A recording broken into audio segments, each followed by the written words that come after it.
Hey, I'm Dawn Marie Solis with Neuro Awesome Life and Neuro Awesome Life podcast, and I am so excited to have number one of what's going to be a regular series with Jennifer Brunton and Jenna Gensic. They are the co-authors of the hashtag Actually Autistic series of books. We've got 1 and 2 out into the world, and I think 3 and 4 are being worked on right now. But they have become good friends of mine and valued co-thinkers, and I'm so excited for us to be talking today. And we're basically just going to give this audience an introduction to who they are and the work that they are doing.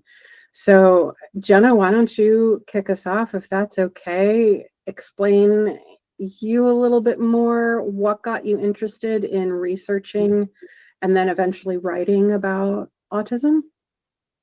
Sure. So I think when I think about do you guys hear an echo or not?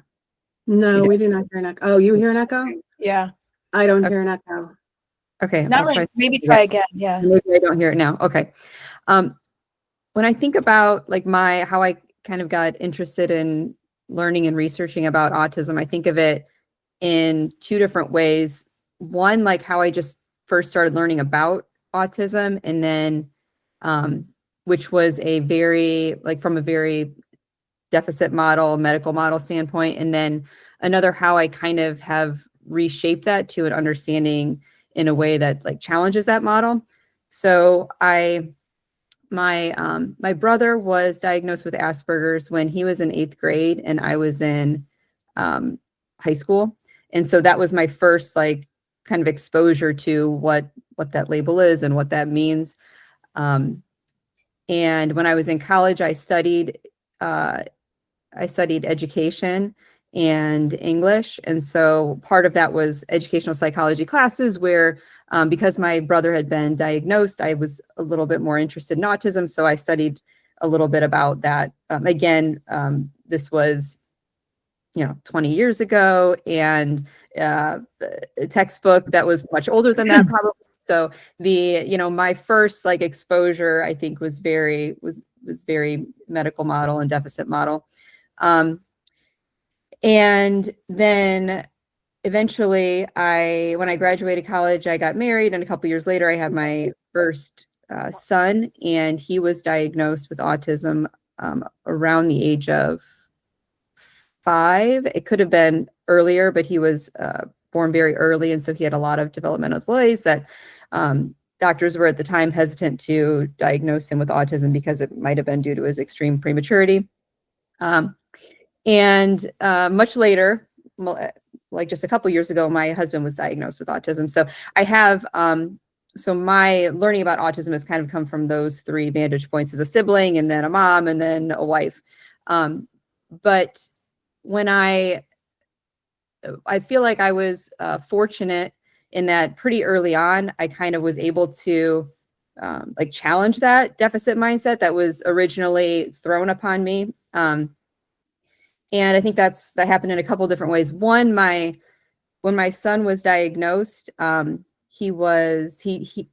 way he presented already challenged what I had been envisioning as someone who has a classic autism diagnosis, because that's what he's diagnosed with, is classic autism. So when we first, saw the psychologist and she said, he's diagnosed with autism, and she didn't call it high functioning because that's not a label. And she didn't call it Asperger's because at the time, I think, actually, I can't remember, it might have still been a label at that time, but he didn't. I think it might have, DSM-4 or whatever. Yeah. Yes, it was. Yeah. So at the time, that could have been a category, but he had a speech delay, and you could not get an Asperger's diagnosis with a speech delay. So that didn't fit him, but he was verbal and doing and capable of doing many different things. So it really challenged what I was like, oh, so this is classic autism. This is not what I thought classic autism was. So his diagnosis story, I think, already kind of put me in this mindset of like, oh, there's a lot of different ways like that people present with this diagnosis.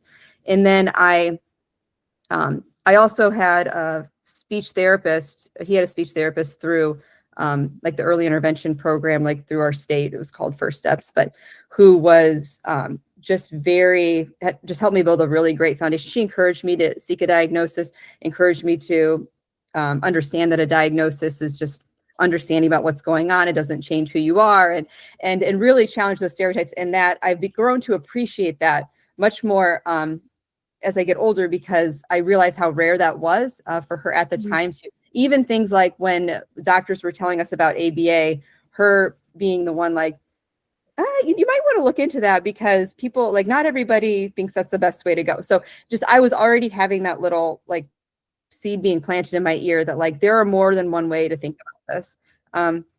And then shortly after while he was being diagnosed, I was getting my master's thesis, and I was focusing on the personal essay. And so I really had grown to appreciate like narratives and personal storytelling and the power of personal experience and that authority. And so that's really what prompted me to start reaching out, instead of just listening to the doctors who were giving lots of advice and often overwhelming and contradictory. And just, it was a lot for a little kid too. It was like all the things that he should be, and it was like, he's just a kid, like he's just a little kid too. So I didn't really like where that was going. So anyway, that's what kind of prompted me to reach out to adults who identified as autistic, and just kind of like reach out to that community, engage with them. What did they like? What did they not like? And I was grateful to find people who were willing to just tell their story.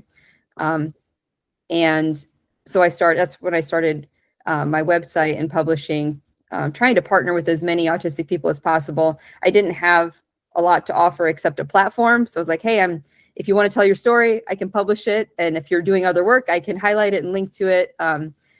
And that's how I started getting interested in like own voices research. And it's probably enough of introduction for now, and I'll let Jenny talk. It's awesome. It's awesome.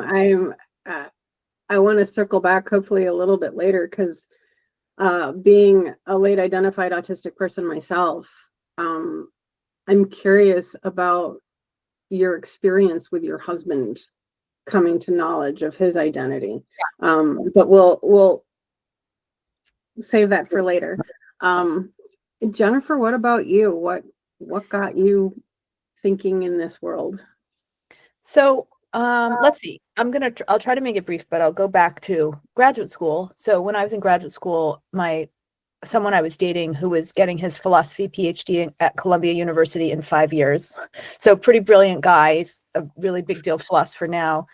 He and I was getting my doctorate there also, but not in 5 years. He and I identified as autistic, and just because of sort of some stereotypical things that both of us had. And then I think I've mentioned many other places that I also read this book called Nobody Nowhere, that for me, it was an autobiography by an autistic woman. And I saw my own brain there for the first time. And so I also was sort of like identifying as autistic in a stereotypical way, but I was also saying, okay, recognizing that was something that might actually be true. And then I had a son who was diagnosed autistic around 6 or 7. I didn't think he was autistic, because by that point I was pretty sure I was autistic, and he was so different from me that I thought that, oh, there's no way he's autistic. And let's see. So and then I went through kind of a similar journey to Jenna with that, where, there were immediately a lot of interventions recommended. And my gut feeling with that was similar. There were some, like, he had a wonderful SLP, a speech language pathologist, who was like Jenna's, just a real advocate for him and really stuck up for him. I remember some IEP moments that were quite powerful, because we were grappling with a district that really wanted to save money. And even one of his teachers kind of risked his job for him, because the district was just not behaving very well. But how I became, through that, a researcher and a writer about neurodivergence was actually just started with my blog. Also, Full Spectrum Mama, which was called Full Spectrum because, actually, not because of the so-called autism spectrum that a lot of people have issues with. But because my other child, who was adopted from China, had a severe attachment disorder, so I was dealing at the same time with these two people who seemed almost to be like at opposite poles of humanity. Like my daughter was incredibly perceptive about human beings and very driven to accomplish what she wanted and get what she wanted. And this isn't really the place for it, but she had a lot of attachment disordered behaviors that were very challenging to deal with.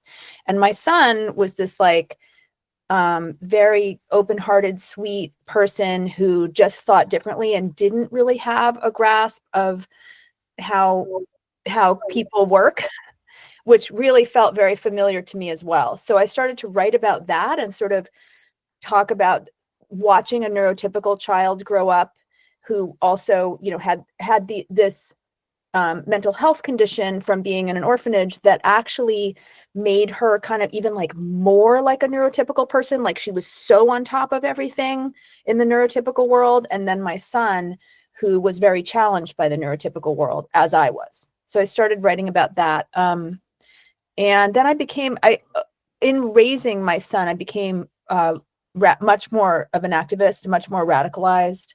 And as I've been saying recently in talks that I've been giving, that was when I stopped thinking there was something wrong with me also. And that process was also very healing and liberating for me. So. That's really powerful. Oh, and I was diagnosed in my late 30s also, but I already knew I was autistic. Yeah. And just for the sake of this conversation and this podcast as a whole, I have purposefully not gotten a medical diagnosis because I'm trying to let my life stand for self-identification as valid. But that does not mean that I think anybody's wrong for pursuing a medical diagnosis. I think all of our brains work differently and we all have our own needs. And if that's a need for somebody, I wholeheartedly support. I didn't actually do it for that reason.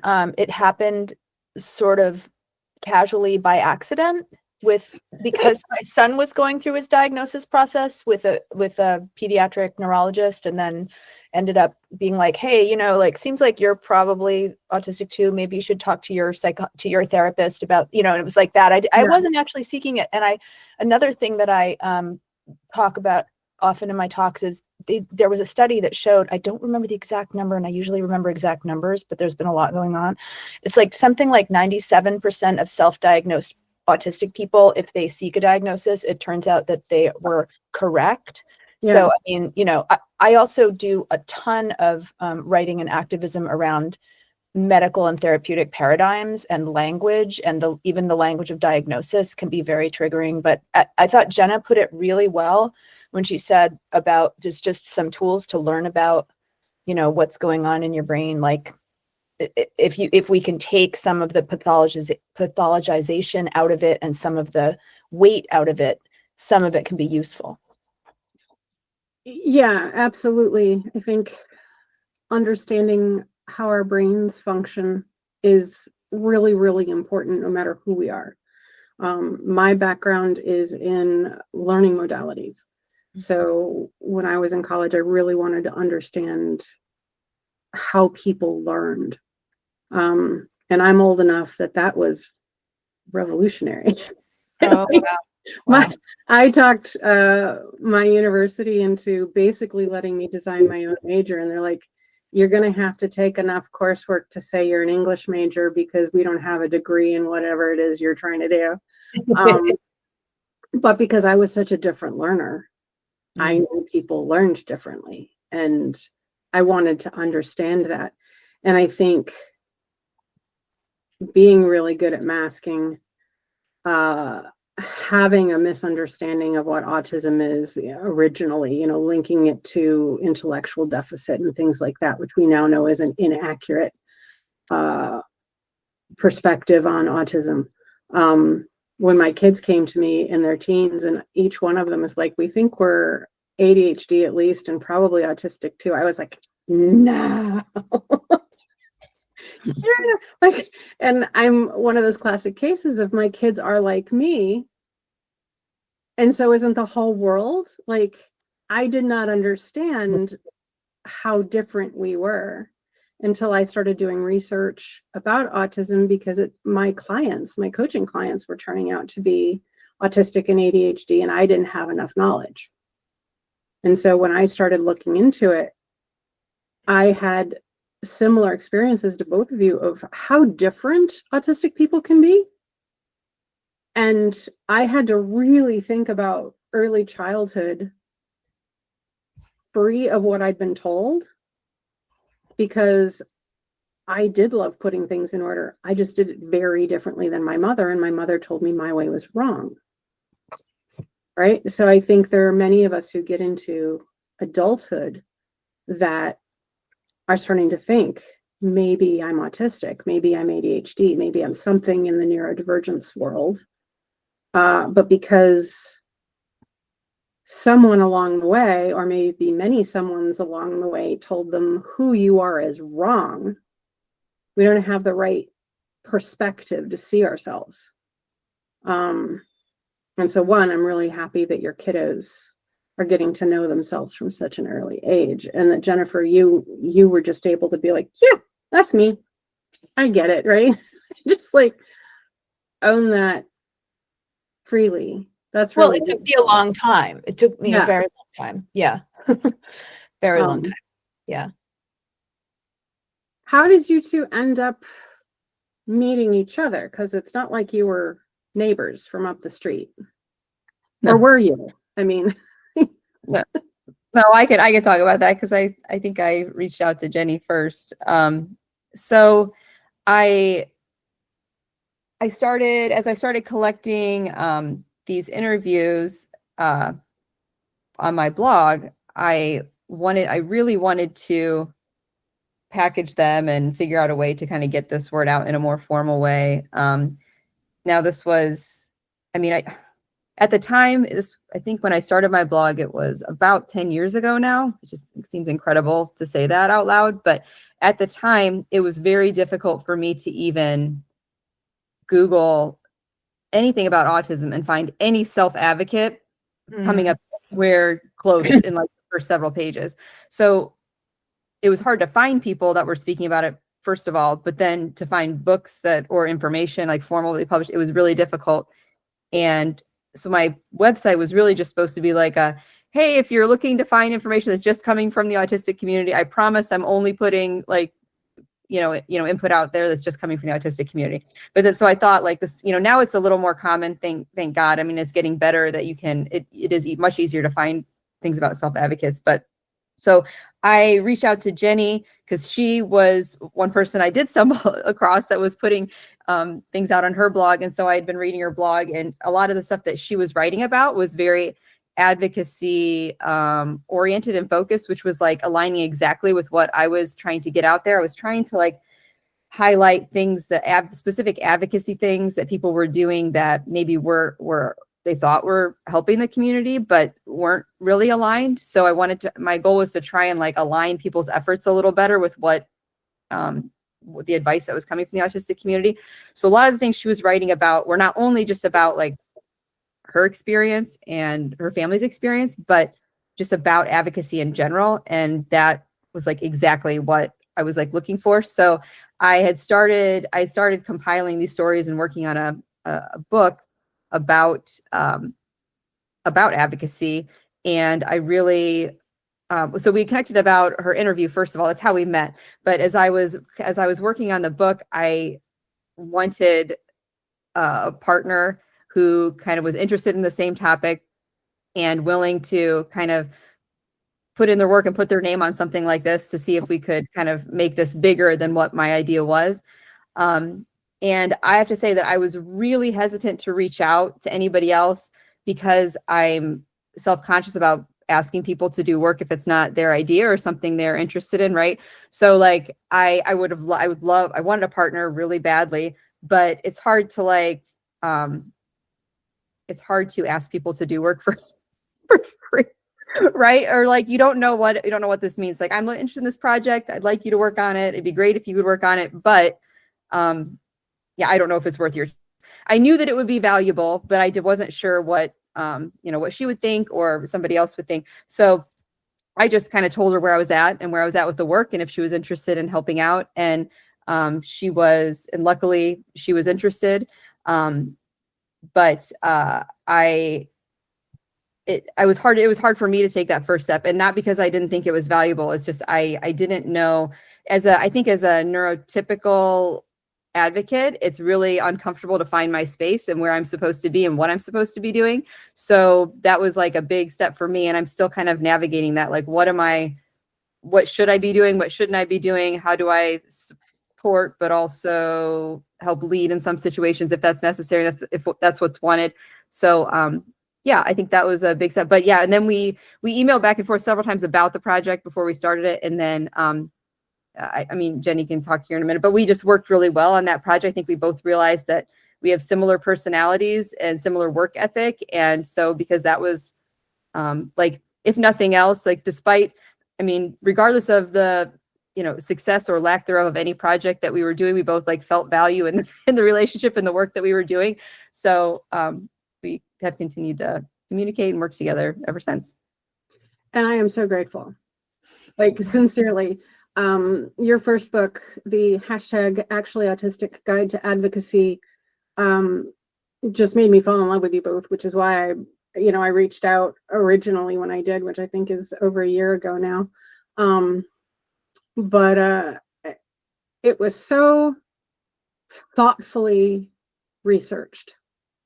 And, to just comment back on you finding your place, Jenna, as a neurotypical advocate,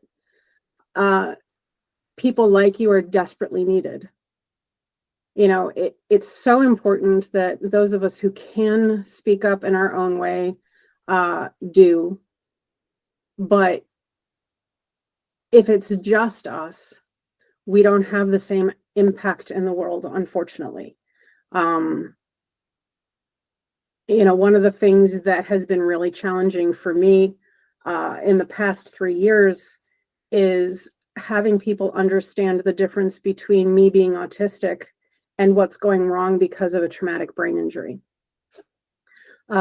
Even that first day of the accident, I was stuttering and slurring my words. I could barely get anything out. And the people at the emergency room argued with my husband and me that was because I was autistic, not because of the accident. They literally wouldn't believe us, which is insane to me, that we're telling you who I am and what I'm capable of. And you who've met me for 30 seconds, because we've told you I'm autistic and I might become nonverbal if I get overly stimulated, you decided that this symptom of traumatic brain injury is nothing. You're totally disregarding it, right? So there's so much misinformation out there about autism, neurodivergence in general, that those of us who are autistic, who are neurodivergent, our voices aren't counted as intellectually sound as neurotypicals. Yeah.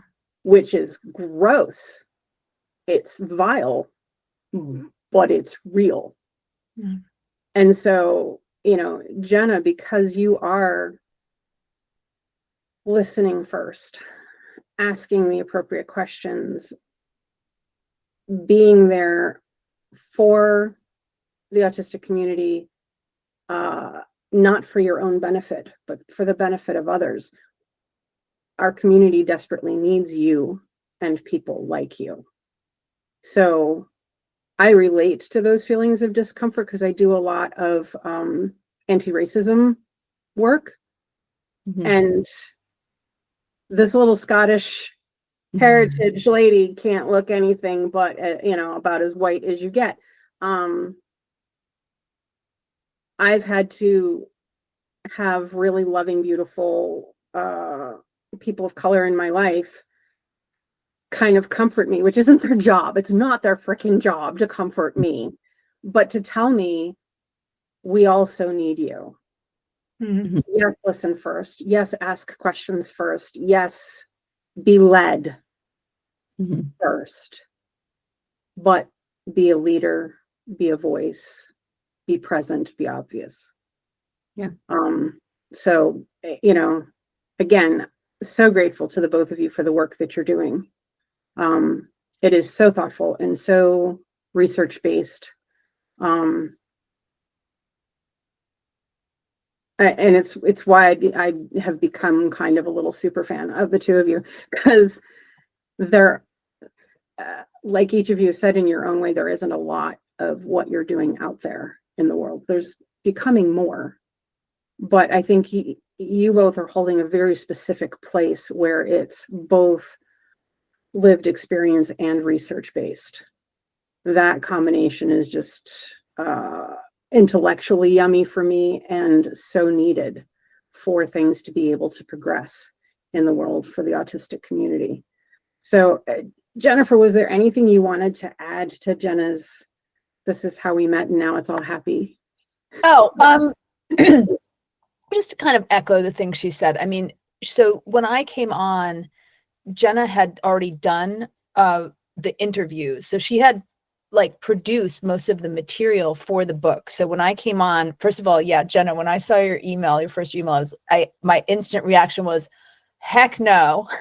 I am so busy. I don't remember, I had like 2 kids in high school, all kinds of stuff going on. I was writing a lot for Forbes, and I had I was just like, no, but I know myself by now. And I know that I always have to take like a couple steps back, give it a day or two, and then respond. And then it pretty quickly became evident that however you may identify as neurotypical, like I haven't met a lot of neurotypical people who are as reliable as you, and as like, I'm a person who always gives 110%. Jenna's a person who always gives 110%. Like, we're always early. We always do more. Like and both of us have extraordinarily interesting lives, we'll put it that way. We have a lot going on. So it's such a pleasure. I mean, I really, really am just very grateful to be working with someone who is so respectful and such an ally to the neurodivergent community, and just a fierce advocate for her family and all of that. And it's a wonderful relationship. And I'm really glad. And I feel like we need to just keep writing books forever. So Yes, please. we do have number 3 kind of planned out. We've both been in a bit of a period that we've been going through. We've been sick too. I had pneumonia.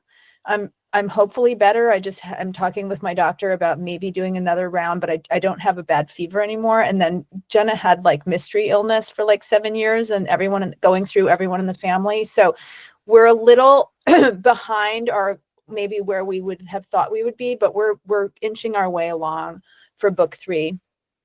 Yeah. So, do either of you have available in your brain the title of number 2? Because I can't. Like, my brain just won't do it right now. So book 1, I already mentioned, the hashtag Actually Autistic Guide to Advocacy. And then book 2, which I also loved and think is so important. Jenna, Yeah. you're usually better at that title. Well, I can never remember the subtitle. It's the Actually Autistic Guide to Building Independence. And what's the subtitle, Jenna? A handbook for autistic teens, young adults, and those who care about them. Care about Yes. that. It's a lot. That's it. Boom. So, things I wish I had known raising my kids. Things I desperately wish I had known raising my kids. But my kids are my kids no matter how old they get. So even though your book is focused on that, teen, young adult space, I think the information in it is lifelong valuable. Well, and we grow up and build our independence on a different timeline quite often. So yeah, I mean, we tried to make that kind of explicit. Like, this is about Yeah. building independence at wherever you are right now, wherever you want to go, whatever timeline you need. It's really and like that. transitions wherever that's at too. It's Yep. I mean, Yeah. often it's adult and teens, but it really is any adult transitions too. Yeah, are kind of addressed.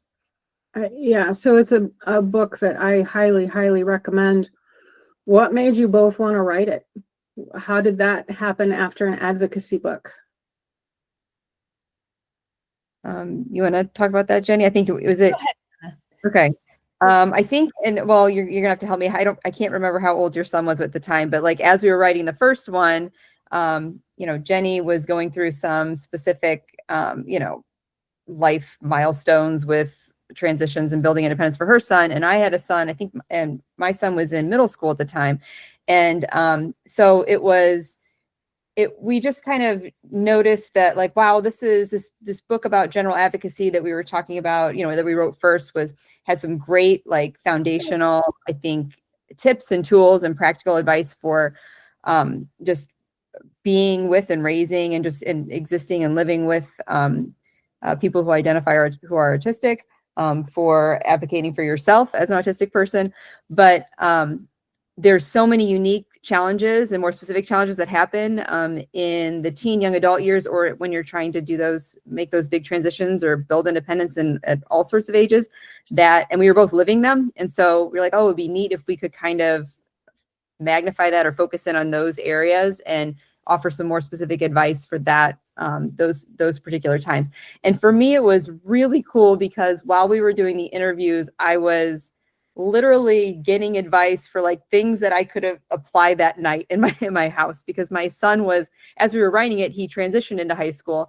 And so I would just, like, be hearing things, and while I'm, like, writing, you know, doing all this drafting, I could, like, talk to my husband about, hey, you know what just happened there? Like, maybe we could have handled that differently. Here's what this one person said. And so it was really cool. And then my son also contributed to the book. So that was kind of neat too, to see, like, him talk about what was most important to him right now as a high schooler.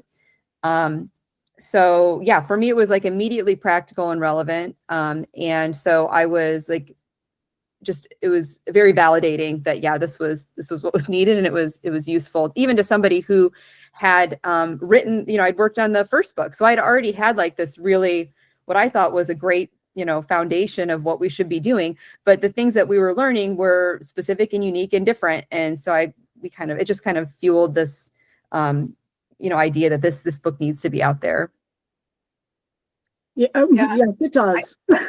I think the first one, in retrospect, it's very practical, but it also feels like more like laying a groundwork of a sort of philosophical, I mean, not like really intellectual, but just a philosophical groundwork for, like, why we need to advocate with people, not for them. Why, you know, how we can self-advocate. And then the second one was really super practical. It's like, okay, I mean, there were things in there that I wish I had known in beginning my adulting journey. And I learned from our contributors in my late 40s, early 50s, I learned from writing that book a lot.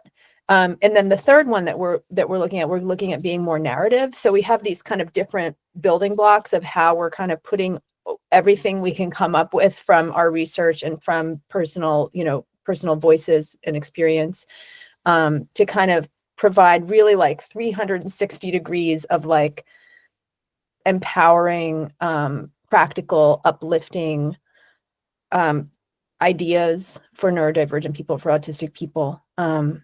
Yeah.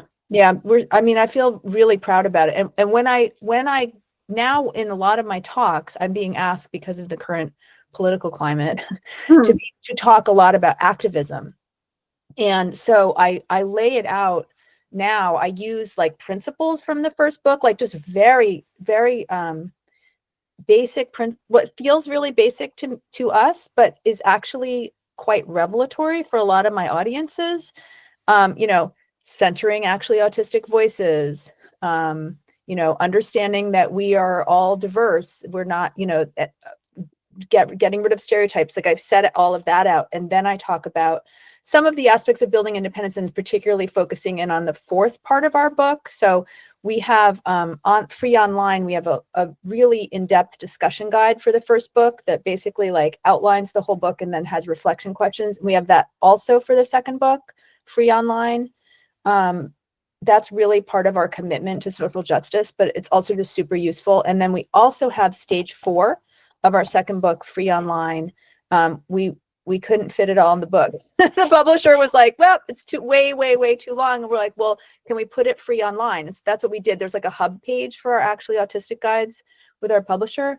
But I was actually getting at something there. Okay, so what I was getting at was that stage 4 is about activism, like shifting cultural spaces, and then also going up to like societal and more global spaces and how to be an activist learn from autistic teens, young adults, and adults. So I've been talking a lot about that, and that feels very practical and useful in our current moment.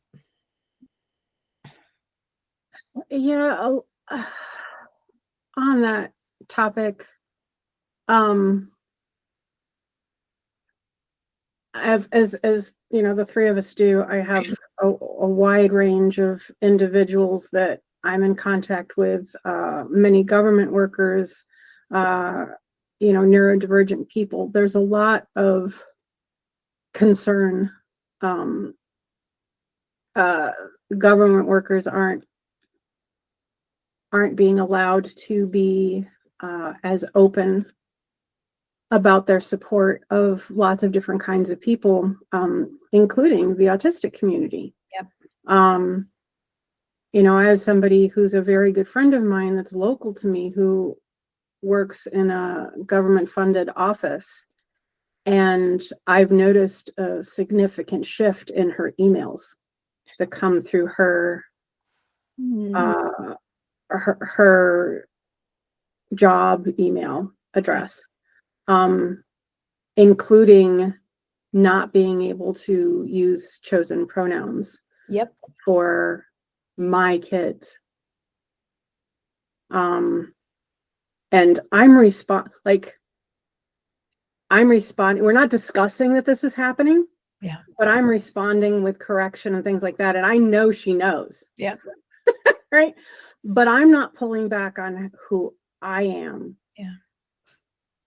It's really tough. I had a job, I've been working on a consulting job for a year that was speculative. I think Jenna knows this story. And the organization that I work for got taken over by a larger, less inclusive organization, and they told them to drop all their new projects. Yeah. So, and this person who I'm quite close to, who happens to be a trans man, who happens to be neurodivergent, had to say your friend may, or your contact in this office may be trying to tell you something, but they can't. So what this person said to me was very coded. Yeah. And I was, and again, I am autistic, so there's a lot that I'm sure I miss, but I was able to, read between the lines of this and be like, I hope you're okay.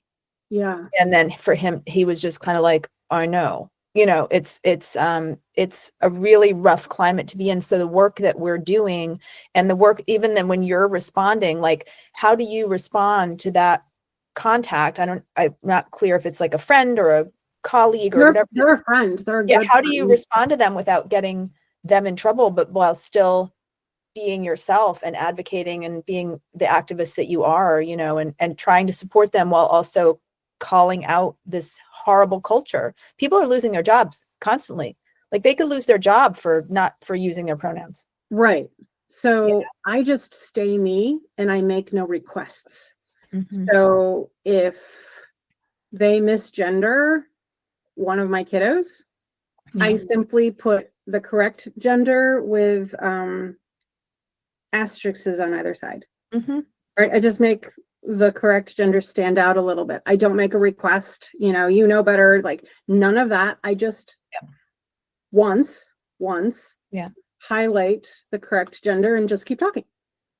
And how crazy is it that we're even having this conversation? Like like it's 2025. I'm not trying to deny that all this is happening at all. I can't believe it. It's there's like an we're having a conversation how to interact with people in a fascist state. Yeah. So there's a white lady thing from my anti-racism work. There's this awakening happening with white women in their different advocacy spaces where we're very used to being able to, even though we have the misogyny and the Yeah. patriarchy that we're battling against, we're still very used to the privilege that comes with our lives. And all of a sudden, we're in a situation where our privilege isn't getting us what it used to. Whether it's for our kids, for ourselves. I mean, really shocking to us. I agree with that, but my whole family is queer and of color, and except me, so I'm pretty. It's not really new. It's more of a transition in the world that I'm concerned about. I mean, the white women who voted for Trump are surprised about the DEI impacts, sure, but I also think. But I don't think there was a. I don't think there was an understanding of how broad the antagonism to people would go. Yeah. So I think there are a lot of parents of autistic kids who, whether they voted, I'm not going to get into whether somebody's right or wrong for voting for whoever, right? But I don't think any of us, regardless of who we voted for, were prepared for what situation we're in now, right? Even for those of us who thought, well, it's all going to hell now, I don't think we were quite prepared for the level of which, Dante's Inferno has shown up. We're surprised. But I think there are segments of the population that feel, you've got your indigenous people, you've got your Black people, et cetera, that are like, yeah, and this has been our life always. It's 2025 and y'all are finally waking up to what's always been. It just didn't impact you yet. And it wasn't out in the open. It wasn't it wasn't so out in the open. Yeah. And I think one of the best things that can ever happen to any society is that its dark places receive light. Yeah. So even though none of us like what we're going through, we have the opportunity to use this to come out the other side, a better society. Because hopefully those of us who can speak will speak more loudly. We will use whatever privilege we have for the benefit of others. And,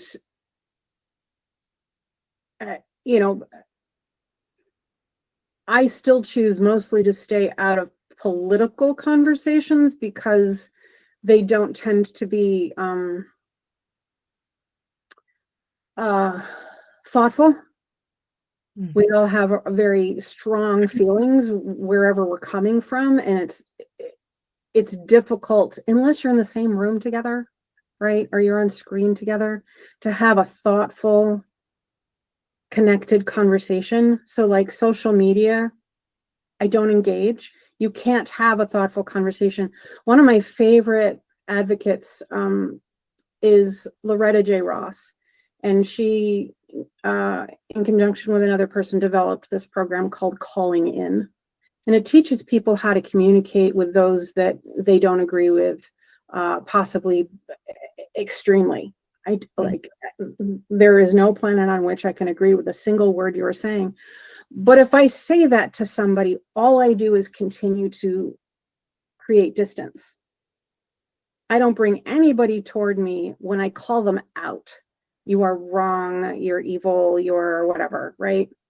But we might find that we both love our kids. We might find that we both want a good fire department. We might, right? There's probably stuff we both we both want.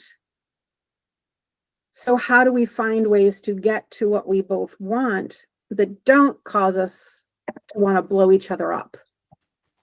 Right? I get really, really angry when I start getting involved in the political aspects of all of this. And I think it's mostly because it's stuff I can't control. I can have all the opinions in the world, but I can't control what's happening politically. What I can do is have conversations like this one. It's one of the things I've been talking about recently in terms of teaching self-advocacy. I think that I work with an organization that is for college students, professors, and staff. And one of the things we're talking about right now is how do we help transitioning high schoolers to college, autistic and otherwise neurodivergent transitioners to the college environment, and how do we help their parents help them? And there's a lot that people don't know about that transition for somebody who had an IEP in school. It's been really impressive to us that most people don't realize the IEP doesn't go with the kid. It's also been really interesting to us how few 17, 18, 19-year-olds don't know what's in their own IEP or how they did or did not benefit from it. And so you talk about self-advocacy to, the people you wrote your second book for. And it can be a really scary term. I don't know that I can self-advocate. I don't know. So I got asked recently, how do you help a young person when they're going into the college environment when they're going to be too afraid to go seek out the autistic community on campus, to go to the correct office. They don't even know what building the correct office is in, or even what to call the correct, right?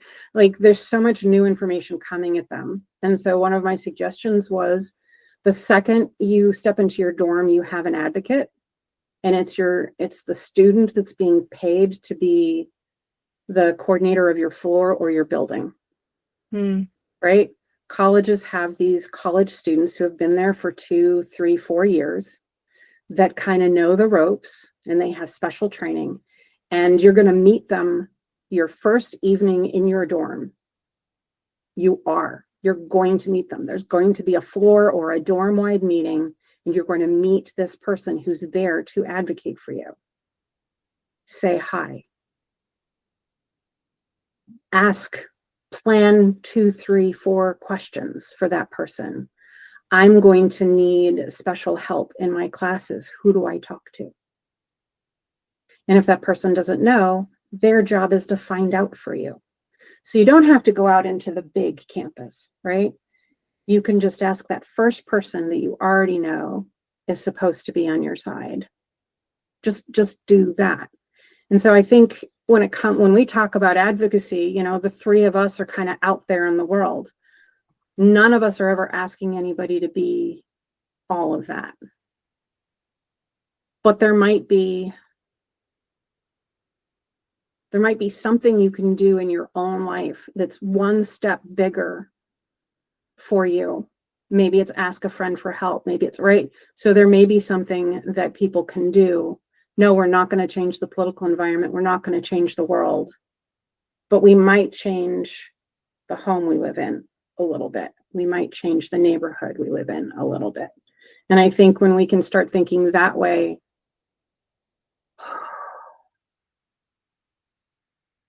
we can see a path to the other side of this political environment where things have the potential to be better. We've shined light on the ugly underbelly. Great. That's actually a beautiful benefit, because anything that's hidden has the opportunity to get us when we don't see it coming. The second we see it coming, that's when we can do something about it. So we now know, okay, there are all these unfortunate opinions out there in the world, and they're trying to come get us. But every single one of us can do something. Repost a good social media post, if that's all you do, right? There's a little bit of something each one of us can do so that 4 years, 8 years, 10 years from now, things are better because we each did a little something within our capacity. There's a lot of words I took over, but yeah, that's my opinion about what's going on right now. I can't do anything about all the stuff that scares me, but I can do something that is within my control. And so that's what I'm focusing on.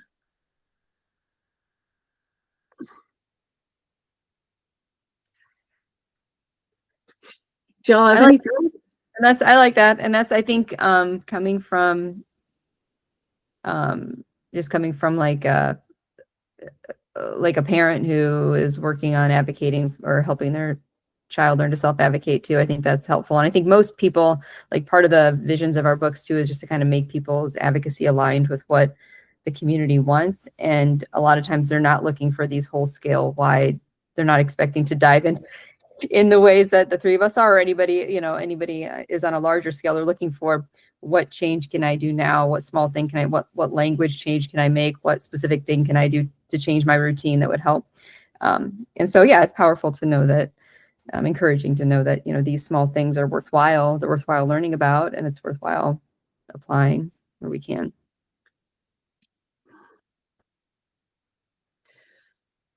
One of the things that I've had to go through with the brain injury is my capacity in a lot of different ways has diminished. How long I can think, quite literally. My brain will just be like, okay, we are done for today. We will no longer process anything. How long I can speak, how much headache I can endure. Every day is an interesting journey of what I can and can't do. And having to come to terms with that in a healthy way has been a really difficult journey these last 3 years. And so I'm having to do a lot more thinking about whatever it is I can do is enough.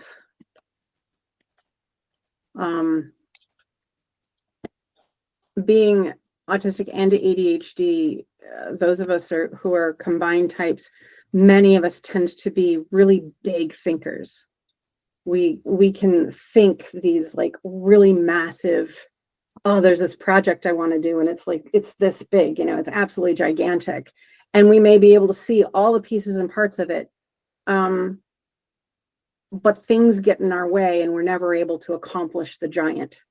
And I think a lot of ADHDers, whether they're also autistic or not, a lot of ADHDers are challenged by that significantly. I can see the big, but I can't do the big. And so I think anytime those of us who are doing something even a little bit bigger than maybe the average person, every time we can say, yeah, but whatever it is you feel you can do, let it be enough. Let it be good. Because my favorite childhood story was Stone Soup. And it's a story of a man who comes into a village that's starving to death, and he asks for food, and they all say they can't give it to him because they're starving to death. So he takes this giant cauldron and he sets it on a fire in the middle of town, fills it with water, and puts a stone in it. And people are very curious. What you doing? I'm making stone soup. You're just boiling a stone? He's like, yeah, stone soup. Well, I have an onion that's got to make your stone soup taste a little better. I could give you my onion. I have a carrot. I have a potato. And by the time the community has come together, there's enough food to feed everyone because everybody donated the tiny thing. Nobody was trying to make all the soup by themselves. And I think that's where the magic is. Each one of us doing a thing. And never letting ourselves feel like it's not enough, no matter how big your brain can think. What is it I can do? And yay me. I did the thing I can do. The three of us are going to be talking again, hopefully about once a month on a bunch of different topics. We're going to be inviting other people to join us sometimes. So I'm hoping people will follow. We're going to make sure that the websites that were mentioned, the books that were mentioned are all linked in the information to this video. So I hope people go check those things out. Two of my favorite books from two of my favorite people.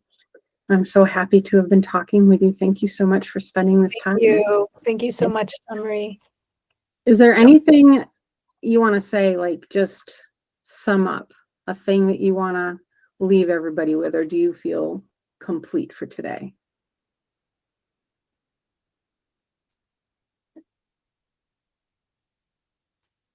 So I guess I'm just excited about what we're going to be doing. And I think Me too.